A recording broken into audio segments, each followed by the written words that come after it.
I'll try it. And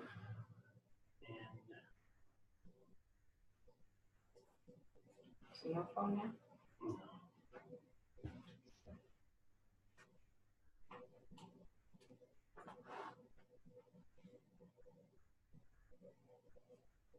let's see. Use the water as well. Actually, yes. I would love some water. You better turn back. I only have one left. And this happens to be for you. Thank you. Perfect. Okay, you ready? I don't know. You ready? Just give me half a second. I just need. Okay, we got 45 minutes. We should be good.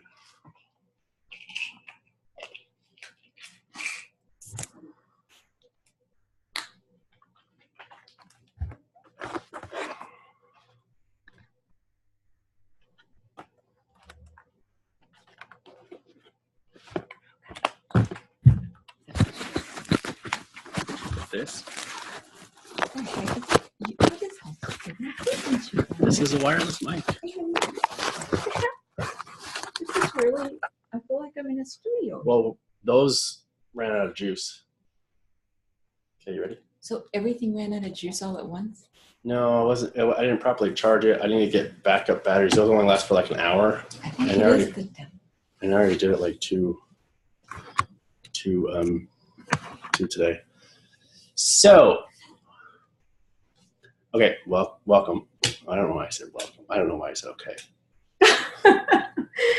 Do you know your name? No, you got some stuff on your teeth. Lipstick. Mm. Okay. Let's see.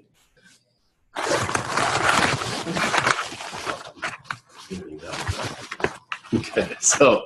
But. I know. All right, so welcome. We're going to talk a little bit about relationships today. And so thank you for coming and being willing, even though you're not quite sure what the questions are going to be. I'm always open. Yeah, so to start off, tell us a little bit about your name, age, you don't have to say your age, and what you do for a living. Carol Adkisson, and I'm a therapist. How long have you been a therapist? I have been a therapist for, I've been licensed for 3.5 years. And in a previous life? What did you do in a previous life? Accountant, computer science major, did computer IT stuff. I was admin, a lot of different things. Wow, so accountant, yeah. You went more from like a hard science to a soccer science. Mm-hmm. Wow. And you enjoy that now? I love what I do. You love what you do? Love. What do you love about it? Everything about it. I love that I run my own company. I love that I get to help people. I love that I'm going to be moving to a new office, and I love my old office, and I love doing what I'm supposed to be doing. Yeah. I love it. I mean, I just love what I do. Yeah. So today I'm going to be asking you some questions that might, I'm not sure what response I'll get. I've asked a number of people the same questions. Sometimes it's tears, sometimes it's laughter. So these are questions around relationships, in particular, marriage. Ooh. So, are you allowed to cuss? Have you been married before?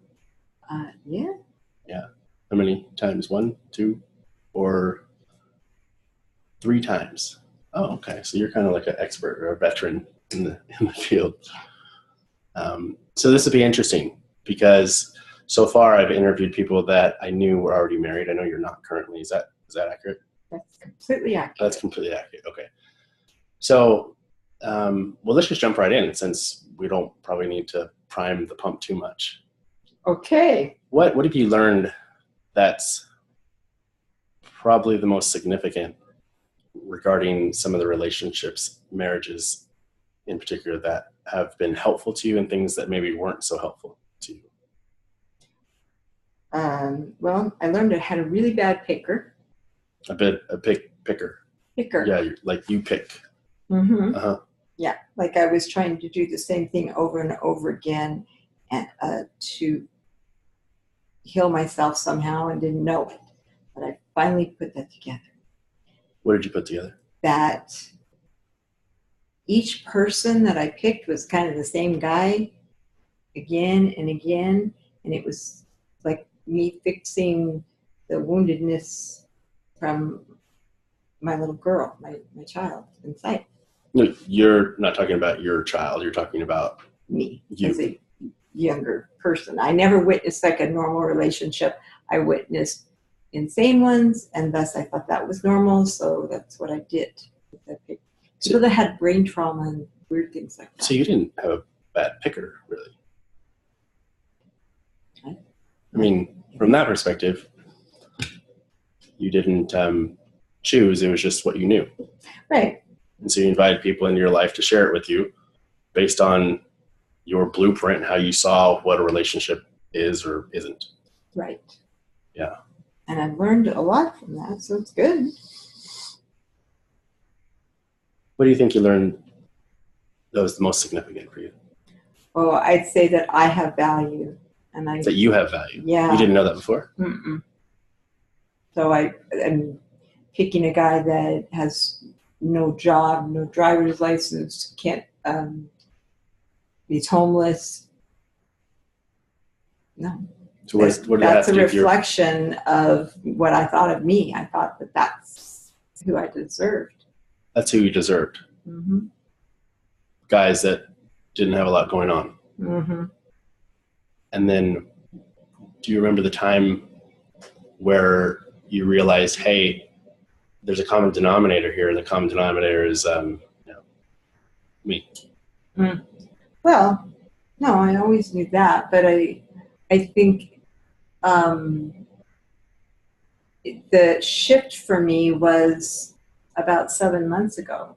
It just all came clear that I have something to offer, and why do I keep doing that same thing?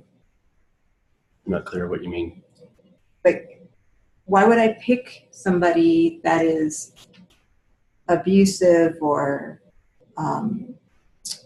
has nothing to offer, isn't paying bills, just the usual pursue, provide, protect that men kind of feel innately is important to do. I didn't find a healthy men man, like that. a healthy man, mature man from a societal perspective tends to want to do those things you talked about, which is protect and provide security and all that. But I didn't pick guys like that. So in relationships like that, did you tend to be that protector and the provider and all that? Like switch roles? Mm-hmm. Yeah.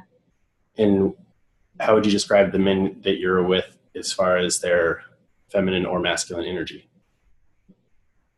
They were different. They were all different. I'd say, well, 2 of them were very masculine. I tend to find very masculine, blue collar. Even though that you assumed the role of things like provider and protector when they weren't able to. Yeah. So how did that energy show up then? If it didn't show up in the ways that typically shows up about being kind of like leader, protector, all that. They fixed things around the house. They were handy like that. They were controlling. They were masculine in bed, that sort of thing. They took charge in those ways. They made me feel like a woman in the sense that I just, like, they're bigger and they're stronger and physically, all of those things. Yeah. Yeah, their physicality. Yeah, that's important. There was something that was missing though. A lot. Yeah. Yeah. So looking back on that, this is not like an interview as far as therapy or coaching, although it might happen that it comes out every once in a while. Was it possible to do it any other way than the way you did it with the information you had at the time? With the information I had at the time, probably not. I needed to know something different before I chose something different. And when did you start to know something different? It's been really recent. It's really been in this last, I don't know, I guess it's been the last 3 years really since I became a licensed therapist. There's a big, huge shift for me. So one of the differences was going back to school, learning how to, I guess, support other people, and almost like inadvertently looking at yourself through the process. Yeah, even though I'd had 20 years of therapy, but I mean, this. Oh, you'd had 20 years of therapy? Yeah. Yeah. But this took me to a different place because then I also had education. I had, licensure. I don't know, there was just a shift for me that just changed everything. I've always been an entrepreneur, but I went back to that with the education, and together with those two things, I feel like a force that I don't even know how far I can go. So this is something that's really fascinating for me. I've been interviewing people, and some are really clear on certain things and others are not, which is not good or bad. With these gentlemen that you married, was there a time in which you knew that you were clear that with the information you had, they were the one? I would say with each of them, I probably knew that I shouldn't be with them, and I just didn't walk away. No kidding. Mm-hmm. Yeah. Like I shouldn't marry him. And I knew it. Well, how did you know it? Like I just knew. I knew I shouldn't be there. And I mean, I would stand at the altar going, Ren or something. and I didn't. Yeah. Interesting. What would they say? What would the men say? Did they have a defining moment? Well, because here's what I'm driving at a little bit. Yeah. There's a lot of cliches, societal norms, ways to figure out if you found the one or whatever, things like, well, you just know. And things like, if it's meant to be, it will be, and all of that. Mm-hmm. And I'm not going at it directly, but I'm more just gathering information. Like, did you know? And for you, you said no. There was some part of you that had hesitation. Oh yeah. There's beyond that. I would say I knew I shouldn't be doing this, and I just did it. So what had you follow through on a decision you weren't clear about? Was it them pressing you, or you just believing this is what you need to do? Yeah, I got a lot of pressure, and I didn't know how to say no. I take responsibility for that. But that was a piece of it. And I wanted to hope that it would somehow change after that marriage. It would, or you would? That our relationship would somehow. In other words, if they would do something different, then what would that be like for you? Then it would be great. Yeah. And did you have a list of what those things were? I actually had a list. For each? An entire list. Yeah. And did you share it with them? No. I mean, the list was something I prayed over, and just the qualities I want in a man. And then you kept that to yourself? I did. Yeah. You didn't share it with any of them? I don't think so. Is there a reason why you didn't share that? Didn't think of it. I don't know. I mean, it wasn't like I was hiding it. That was a personal thing. So did your list change? Yes, it evolved. But I think what I figured out was that list, like I would say, okay, they met this and this and this, and that's enough. And all those other things, they're not so important. But were they in reality important for you? Yeah. And did you know that they were? Why would I put them on a list if they weren't important to me? I mean, I literally put it on a list. Well, yeah. I mean, they're like They weren't deal breakers in my mind. So. Like when you're going shopping for a car, right?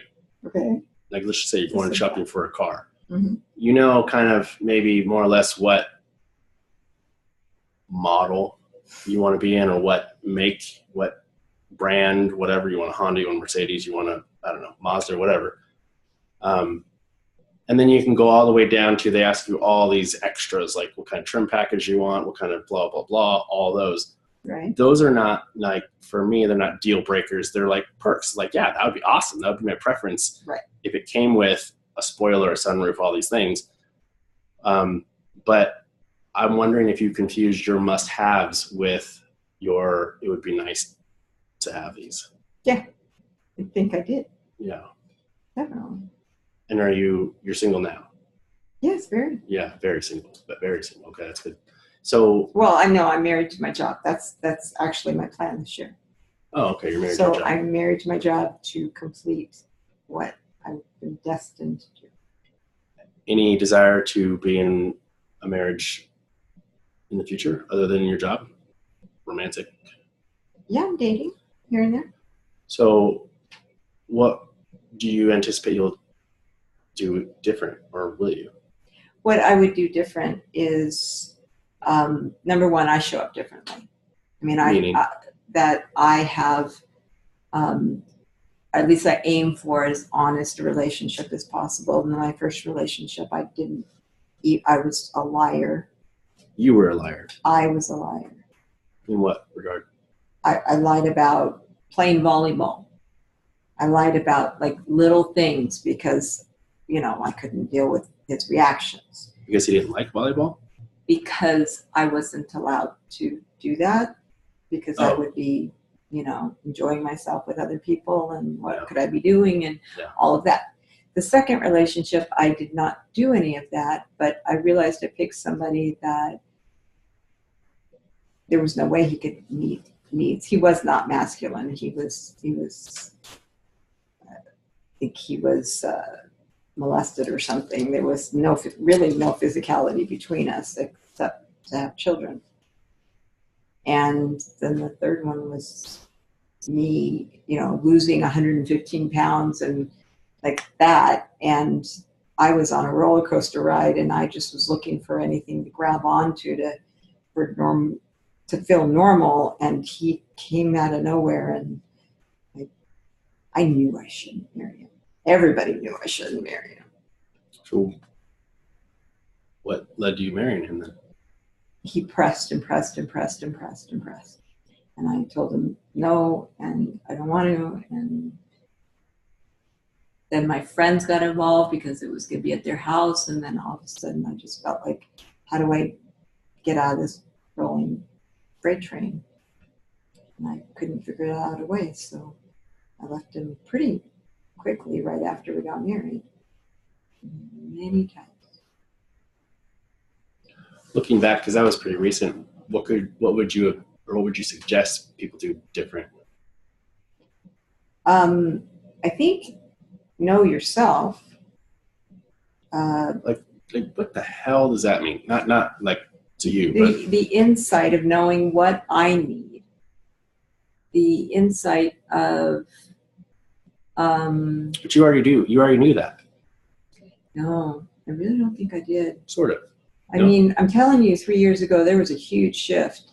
And that was right in the middle of the insane, like it was just not healthy relationship. Well, I'm not saying that you knew it specifically, that you could write a book about it, but you knew something was amiss.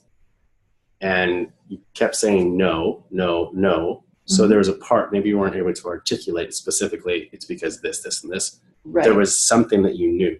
Like you knew your needs enough to, at least at that moment with the information you have and your experience being with him, that it was not a fit for you. You knew that much. Yes, I knew that. And that still wasn't enough. But I did tell him, I gave him intel. Intel, like, yeah. So I said up covert front, ops. yeah, I will not be with an alcoholic. I won't be with a smoker. I won't be with certain things. So he hid all that stuff from me, and I didn't know that for about 6 years. Oh. So he hid all that time. To hide and basically show you the version that he thought you wanted him to be? Yeah, and I gave him the intel right away, so I kind of... How soon? Well, we were just talking. I mean, he was as friendship or whatever. I mean, he already knew. I was really clear if I ever saw, something like that I would walk away. Not a problem. Oh, and you said it just like that. Like, these are your deal breakers. Mm-hmm. So he knew what your deal breakers were. So he hit him. And none of the neighbors knew that he drank, because he didn't ever drink at my house. He didn't smoke at my house. Never. He would go elsewhere and do those things, and kind of smell like it when he came back, and we'd question, like, did you smoke or did you drink? And, no, that's cologne and that's this and that's that. I questioned what was real and what wasn't real. So the foundation was based off of... Oh, a complete lie. Yeah. And in that way, I mean, I'm not a victim, because I also knew he didn't have a job, didn't have a license, didn't have a car. What kind of license? Driver's license. Oh, no kidding. Oh. And how old was he? Didn't have a job, 40-some. And those were not red flags, like bing, bing, bing, bing, bing? Yeah, they were. But at that time, I was losing all that weight, and the hormones that run through your body when you're losing that kind of weight, it's crazy. Like, it's a crazy roller coaster ride. And that's when I married him, is right in the middle of that. Okay. So perhaps people, this is valuable information, perhaps people may not relate to your experience of losing weight. Right. But any type of transition where a lot is uncertain, like your emotions are flowing. Yeah. It's not the time to make a decision. It's kind of like in program, they say, don't do any decisions for the first year. And that's what I brought up in my book. What the heck was I doing making decisions at that time? And you've heard of the expression like HALT. Yeah. What is that? I said it yesterday. Yeah, what is that? Hungry, angry, lonely, tired. Yeah. Or I would put like HALT squared, which would basically say don't make any major life decisions if you're hungry, angry, lonely, tired, or in transition. Yeah. Because it happens a lot. Yeah. Anything, maybe someone loses a job, maybe they, lost someone that's important to them, maybe they lost a house, or maybe they're just moving to a new area and they feel like they find that they need a sense of connection. I liken it to like I'm in a rushing lake and I'm looking for that rock to hold on to. And in my mind, that rock was a man that had brain trauma that I didn't know at the time. And he didn't have a job and he was using a bike to get around. He had no money, no home, no nothing. Yeah. And I thought that was a rock. Yeah. That was my rock. Yeah. Interesting. Yeah. And then I figured out, number one, I don't need a rock. I am pretty strong.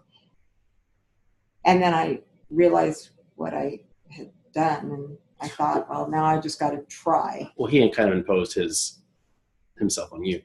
Very much, like from day one, just, I want to marry you, and well, of course he did. Well, yeah, because you're the prize, obviously. Yeah. I mean, I had a home. I had, well, if I had a job at the time, but I had stability. Yeah. So I had a car. I could drive. Yeah. Were you seeing somebody? You said you were in 20 years of therapy. Were you seeing somebody during this time? You mean a therapist? When you were weight loss, or therapist, coach, pastor, whatever.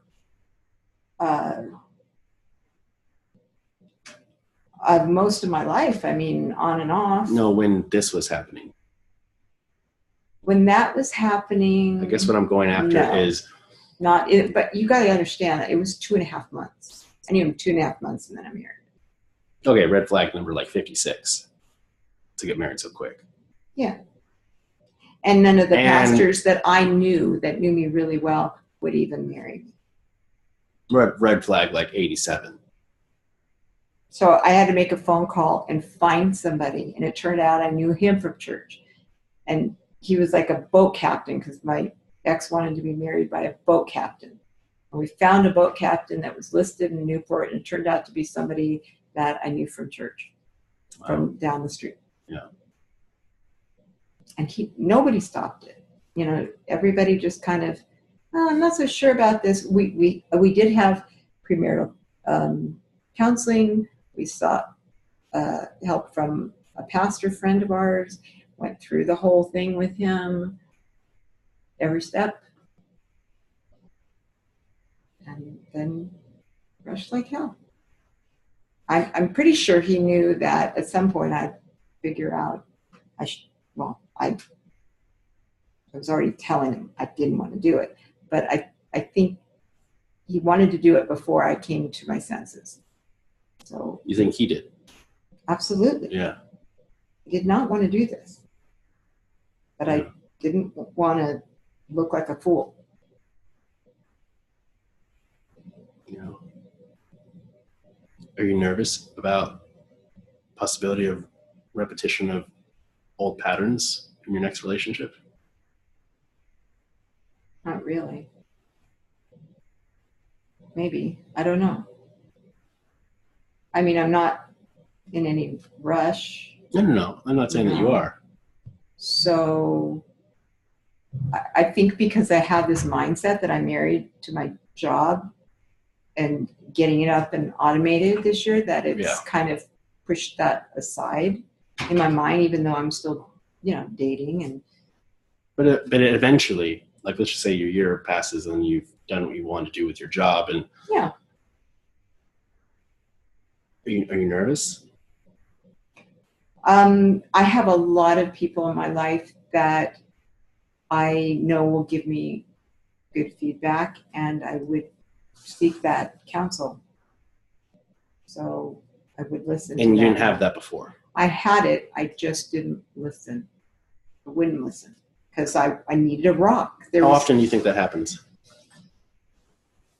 And here's the other thing, too, that I want to be very, very clear on, that most people have a few people in their lives that would give them feedback. However, I don't know how valuable the feedback is if you're not aware of how to give feedback, because sometimes people give feedback based on their agenda and what they think is right for you. But yeah, how do you know who to take feedback from? I want to hear truth. I don't want to hear that they align with me. I want to know whatever they truly see. So there's a litmus test then? To me, there is, I guess. Meaning, here's what I'm seeing as potential warnings. Here's what I'm seeing as potential good things. So they share the good and the bad. Yeah. So I did walk him through that. He had to go meet with my, different friends and all of that. And my best friend at the time said, I think he's pushing you into this, and I don't think you should do it. And I was so transitioning so much, I didn't listen. I just didn't listen. I'm not transitioning like that anymore. I mean, that particular moment was like, that year was crazy. Paint a picture for me. I have one. And I'd like to hear yours. Paint a picture of me of transitioning. So what? Like, help me understand what that means to transition. Like, okay, great. You're going from one job to the next. What's the big deal? Like, what does it do? What did it do for you psychologically that would make you make a choice that you wouldn't otherwise make? Because in my mind, that was the stability. There was going to be something within that transition that would be like a rock for me to count on, to be able to turn to, you know, wouldn't be alone in the journey. What about a dog? Yeah, I've got animals and Yeah, kids. but you wanted that. Well, I thought, you know, he's a very masculine man. Yeah, and, yeah. You know, and that really was important to me. Like, you know, what he always said, like, hairy knuckles. So to me, I thought, well, this is new. I mean, he's really masculine. He can build a house from the, you know, ground up.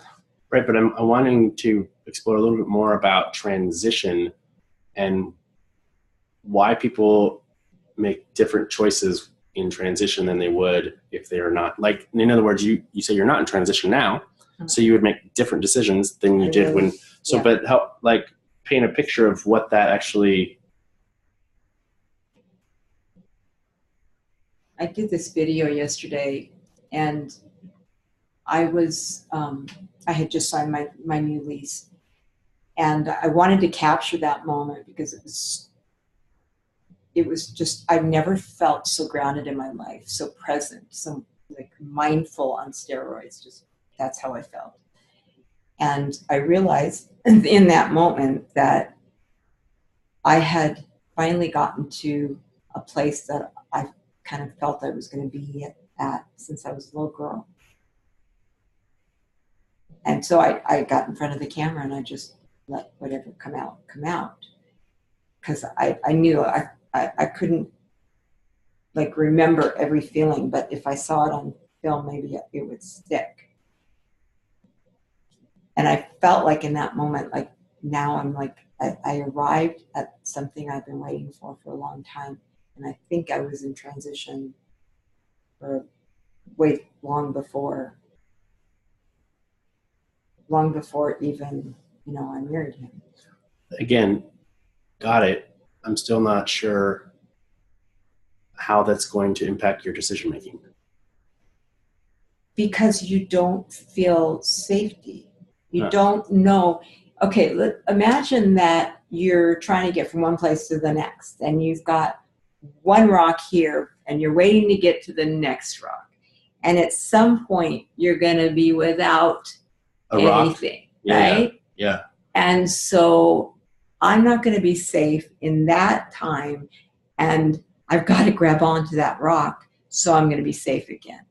And that's what it felt like, is I was in between, and oh my gosh, like, the in-between is where you're reaching out to have some kind of safety or certainty with what you're going through. Yeah. So the rock thing doesn't exactly create a picture for me. What does tend to is, like, have you ever been in an obstacle course where they have like a tightrope that you're walking, and then above there's also like a tightrope, and they have these different strands of rope with different, so it's like you're holding on to one and you're trying to go from one to the next, but you can't always go from one to the next and be like this. There's times where you have to let go of one to go to the next one. Yeah. And so maybe instead of calling it transition, it's like psychological certainty or security or safety or grounding that you're okay, that everything's going to be fine. And if it's not, then sometimes what we do is look for validation externally to help to make sure that, like, hey, I'm still okay. I'm in the middle of all this stuff, but I'm still okay because I have that, whatever, or whoever that is, to be secure for that period of time. Yep. Yeah. Wow. So how does one know if they are in the middle of a transition? I think you feel it. Like you I'm trying to think of how to say this. You feel in flux. Like, there's lots of decisions that are being made, lots of choices, all of that. Like, there's trying to figure out how you're going to provide, and just all those choices and decisions, to me. And a lot of risk too. And risk, yes, that's true. Yeah, and like if I make this and it doesn't work out, then I'm going to have this price to pay. True. Yeah. So growing up, who or what, in your own opinion, shaped your view of relationships? My mother. I mean, I never had a dad. I never knew my dad. And so there was an abandonment from day one. And my mother was always in, like, literally, I didn't know who would come out of her bedroom in the morning. I wouldn't know. I mean, it would be someone she met the night before. Or And how old were you when this happened? throughout my life until I left, but I left it right after I turned 17. Okay, so like a revolving door. Yes. And how did that impact you? I never saw stability. I never had a dad. I didn't have any kind of a male role model. I didn't think that was normal. I mean, to me, that was kind of gross. But at the same time, I didn't know it was normal. Or there was no nuclear family. It was chaos. Yeah. And chaos was normal. Yeah. I mean, and anything else would be boring. Right. So then, as you started to learn more about yourself and grow more about yourself, what are any books or people or things that you look up to as something to strive towards? Like, has there been a book that has been like, that's been really helpful and life-changing, or something somebody said, or something that really kind of like, aha, that's how it could be? Well, I mean, I guess I come back to Codependent No More, which has been a pivotal book in my life. I recommend it to many people. For me, because I was such a codependent, that was useful for me to see what was normal and what wasn't normal. And I had come from a dysfunctional family, and I had decided that, well, I hadn't decided. I guess I just was, I didn't have the insight to know what was good and healthy. Right. I didn't. And as I read that book, I went, oh, that's why I was doing that. And then I started going to 12-step recovery, and that informed my life, and changed a lot. And then transformational training, and then going back to school. Yeah. Getting my bachelor's and my master's. Up until then, was thinking my role in life was to be a mom, which is what I am, but that's, I don't have that job in the same way anymore. Yeah. What would you say are like your top 3 pearls of wisdom involving what you learned or what you could share that would be helpful for anybody else? I think it's important not to make any decisions if you don't value yourself. You have to have that grounding of just knowing that you have. How do you know? Value. How do you know? How do you know you have? Like I'm guessing that people that are watching, or people that have somehow been asked that question, will find it hard to say, I don't have any value. Because they probably think that they do. You probably thought that you did, at least to some extent. So how do you know if you have value? I don't know that I knew that. Do you know it now? Yeah.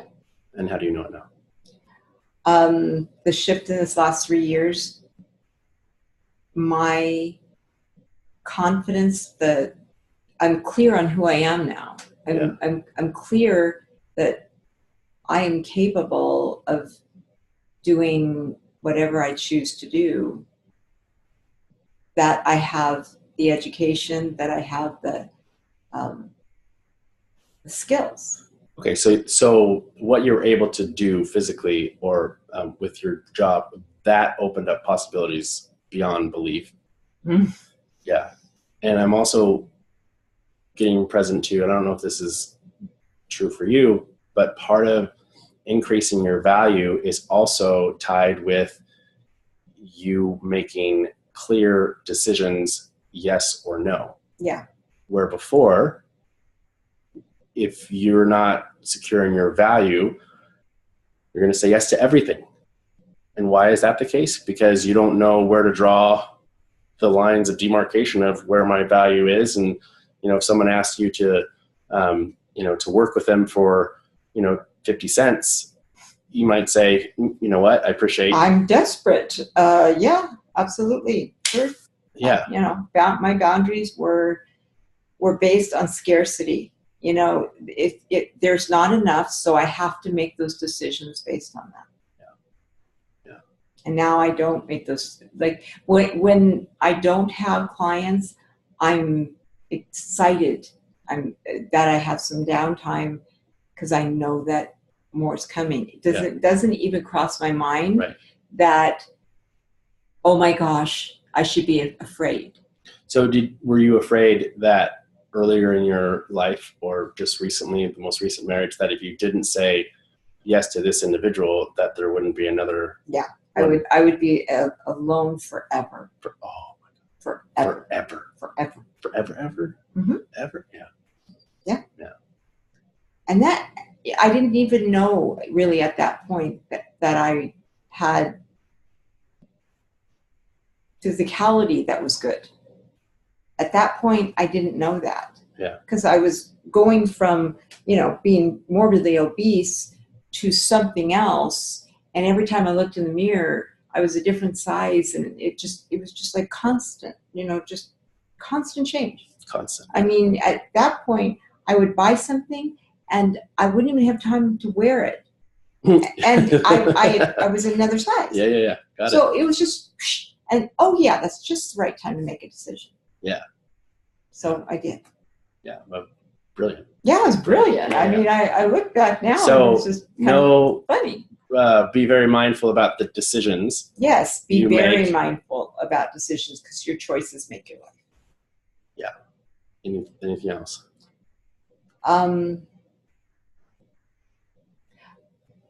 I just don't think we should limit ourselves. I think that we do that at times, whether it's jobs or whatever, but I believe there's limitless possibility in life. And let's say I'm going to be alone forever. I know now that that's fine. If that's what happens, I'm fine with that. That's okay. Yeah, it's okay. Yeah. And at some point, all the kids will be gone. I'm kind of doing the empty nest thing, except for my daughter. And I am okay with that. So if someone was stuck in a marriage, what would you recommend? Stuck in a marriage? Yeah, like it's just not like, it's not working for them. This isn't what I signed up for. This is, Well, shift something. Shift anything so that you're at least not doing insanity of the same thing over and over, and see if it's workable. Go get some help. And then if you need to leave, you're not going to die. You'll be fine. It might feel like you're going to die. For a while. Yeah. For a while, maybe. And maybe not. And maybe not. I mean, the last time that I left somebody, no. I didn't feel sad. I didn't feel scared. I didn't feel anything other than clear. Anything other than clear. Yeah. Like, if I'm alone the rest of my life, that's going to be okay. So for you, your top takeaways are: be mindful about making decisions in transition in any time. Yes. Yes. Number 2 is just know that there are limitless possibilities out there for you and for anybody else. But I also heard something in there about when you came to the point that you knew that you could create different possibilities, that was also a triggering point. Mm-hmm. Not just thinking that you could, but actually seeing, oh my gosh, I'm a powerful woman and I can attract whatever. Yeah. And your way of being is probably a lot more magnificent now than it was, 5 years ago. Like crazy. Yeah. Yeah. But it didn't just happen spontaneously. No. A lot of life happened in the middle of all that. But now I've got it. I've got that. And that's why when I made that decision to, get this lease, to basically clear out my bank accounts, because they wanted so much security deposit, because this is a huge leap for me. And in terms of them feeling secure, they needed me to bring a lot of money to the table. And I didn't take out a loan. And I handed them a huge check, and I had no fear. I was up at 3 a.m. thinking, I'm so excited and I'm not afraid. And I've never felt that. I've never felt that feeling. And I've documented that on camera, because it's just, what the hell? I've never been here before. How would you define that? Well, the way I defined it was a word I've never used before, that is destiny. Yeah. I would define it as confidence. That's it. Well, there's that too. I mean, I'm very clear that, let's say I lose all the money, I don't have anybody in my life, that I still can get all those things back. Yeah, absolutely. And I will be fine. Because confidence is something you have based on the actions you take in the past. Yeah. I would say that you could actually do it again and recreate it. I think about Donald Trump, and he lost, he failed or whatever, and had to, I don't remember the whole story, but something like he went broke and went bankrupt or something. And then he rebuilt it.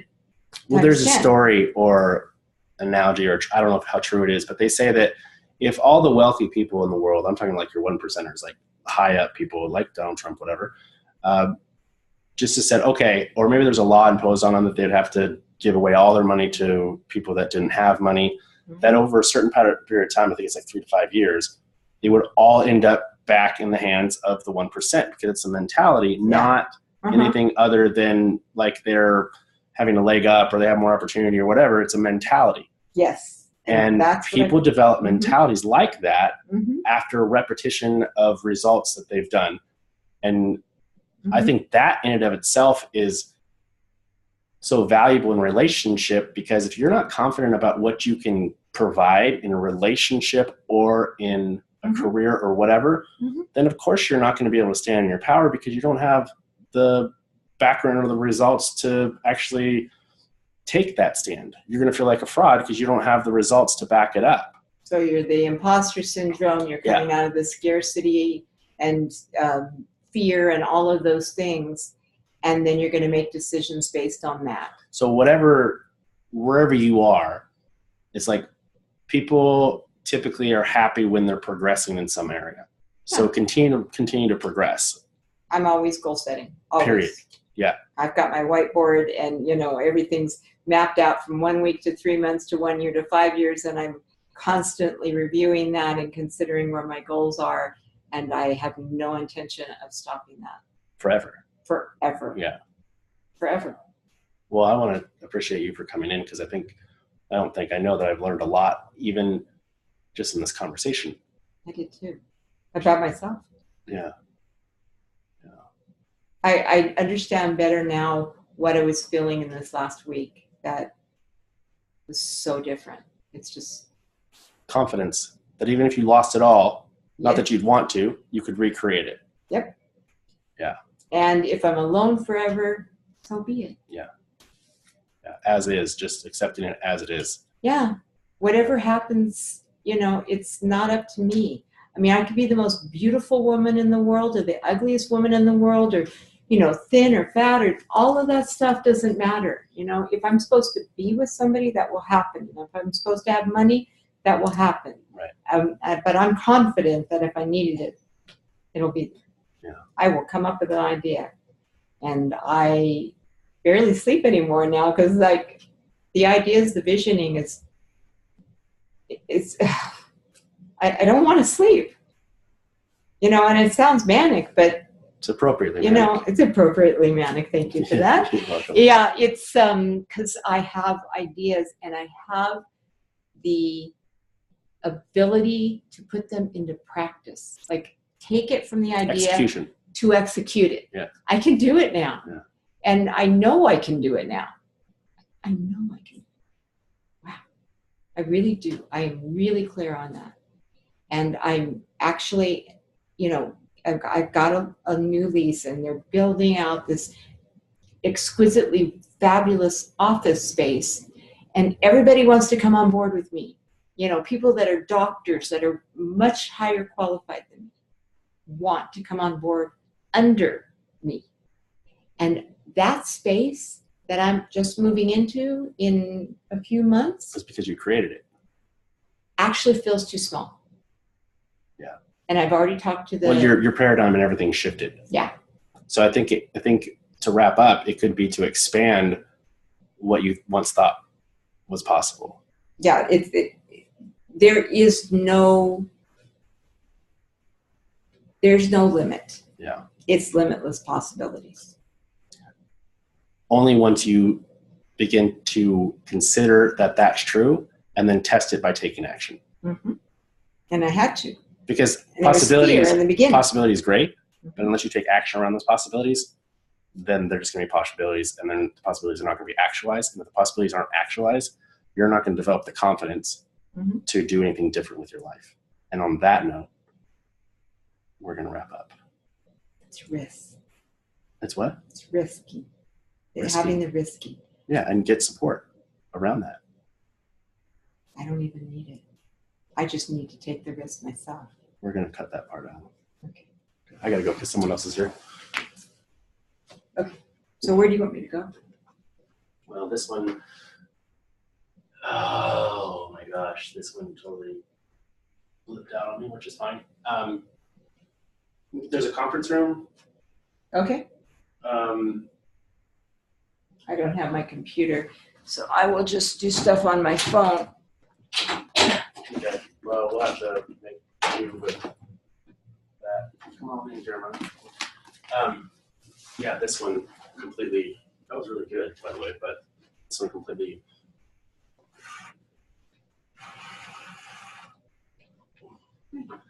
This is Carol. This is Jeremiah. How's it going? Very nice to meet you. Nice to meet you. Met Jeremiah at Toastmasters. Oh. Yes. So, cool. Yeah, that's my coach had told me to go to Toastmasters. That's great. And I never did. Come check it out. Yeah, I should. Every Wednesday morning, 7 a.m. Yeah, 7 a.m. Well, every second Wednesday at 6:30 p.m. Not going to happen because I work 12-hour days, 3 days a week. What days don't you work? Oh, 4 days a week. That's Well, Friday, Saturday, Sunday, and Monday.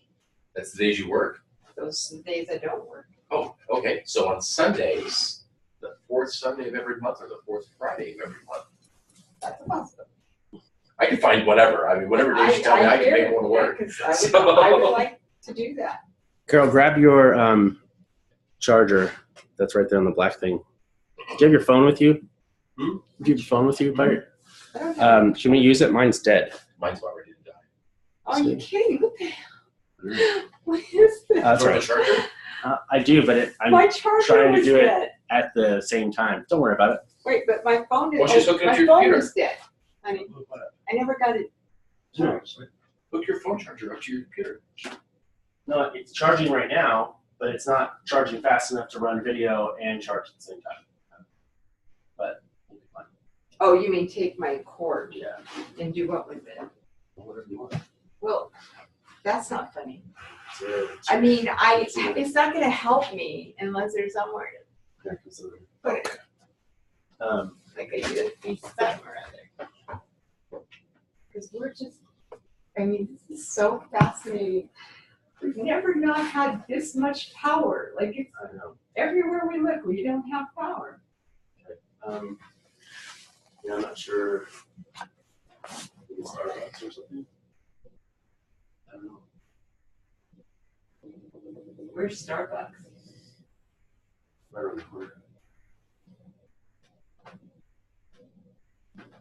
See you in an hour. Oh, let me look at that. 4:37.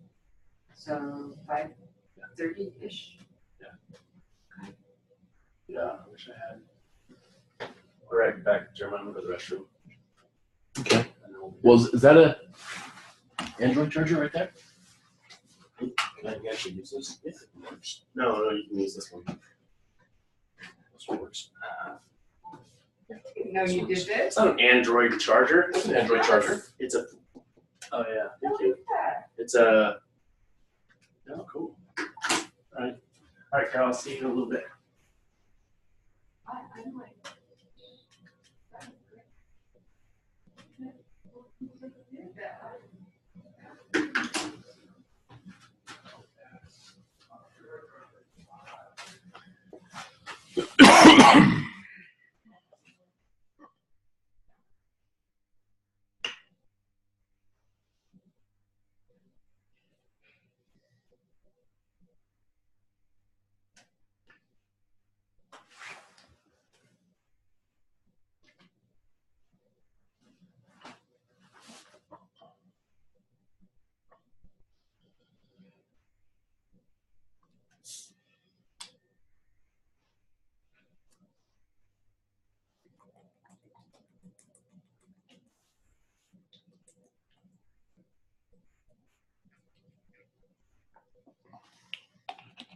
All right. Can you see yourself? Huh? Can you see yourself? Yeah, I really don't like it.